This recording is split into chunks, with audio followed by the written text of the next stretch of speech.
వాళ్ళు వైద్యులకు పోయి ఈ రోజు పేద ప్రజల్లో కాంగ్రెస్ పార్టీ ఇందిరమ్మ రాజ్యం రేవంత్ రెడ్డి గారు ముఖ్యమంత్రి సర్కార్ ముందుకు పోతుంది ఆ గుండెలో ఉంటున్న సందర్భంలో వీరు చేసేటువంటి దుర్మార్గమైనటువంటి ప్రచారంగానే భావించాలి తప్ప మరొకటి కాదని నిన్న 200 కోట్ల జీరో టికెట్ ప్రయాణాలు జరిగి 6,680 కోట్ల రూపాయలు ప్రభుత్వం ఆడతల్లు ప్రయాణాలకు ఆర్టీసీకి చెల్లించిన సందర్భంలో సంబరాలు జరుపుతూ కూడా జీవించుకోలేకపోతే ఎలా అంటున్నారు. ఆనాడు ఆర్టీసీ బస్సులో ఆడతల్ల ఉచిత ప్రయాణం అంటే ఈరోజు ఆడతల్లులపైన అనుచిత వ్యాఖ్యలు, ప్రభుత్వంపైన అనుచిత వ్యాఖ్యలు.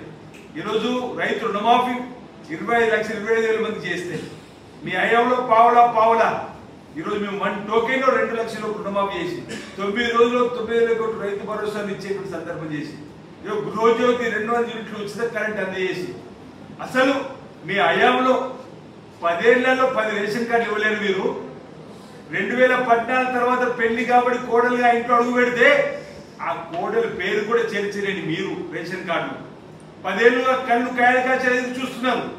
ఈరోజు మనునాడు రూపంలో వచ్చి 5వ తరగతి 4వ తరగతి చదువుతున్న వారి పేరు కూడా మీరు చేర్చకపోతే ఈరోజు మీరు రేషన్ కార్డులో వాళ్ళ పేరు చేర్చి రేషన్ కార్డు పండుగ జరుపుకుంటే దాన్ని కూడా తప్పొట్టే విధంగా బీఆర్ఎస్ మాట్లాడే మాటలు.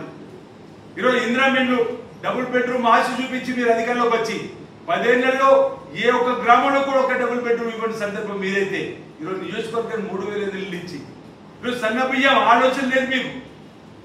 ఈరోజు దేశంలో ఏ రాష్ట్రం ఇవ్వని సన్నబియ్యం ఈ రాష్ట్రం ఇస్తా ఉంటే ఈరోజు ఈ విధంగా పేదలకు ఉపయోగపడే కార్యక్రమాలు ఆ రోజు తెలంగాణ వచ్చిన రోజు 78,000 కోట్లు అప్పనుకుంటూ సుమారు సంవత్సరానికి 6,000 కోట్ల వడ్డీ కట్టుకునే పరిస్థితి 16,000 కోట్ల నిల్వ.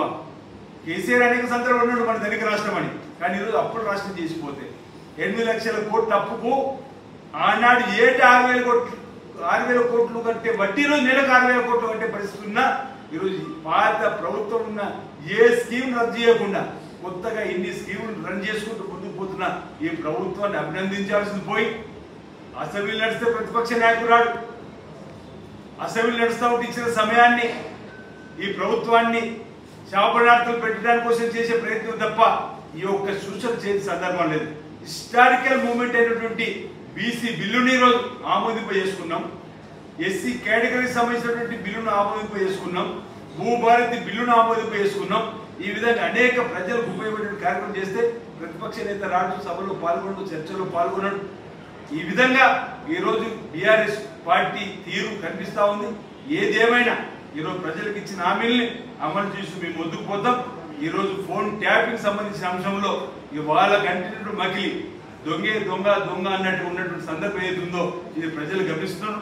ప్రజలు వారి యొక్క తీర్పును చూస్తారు.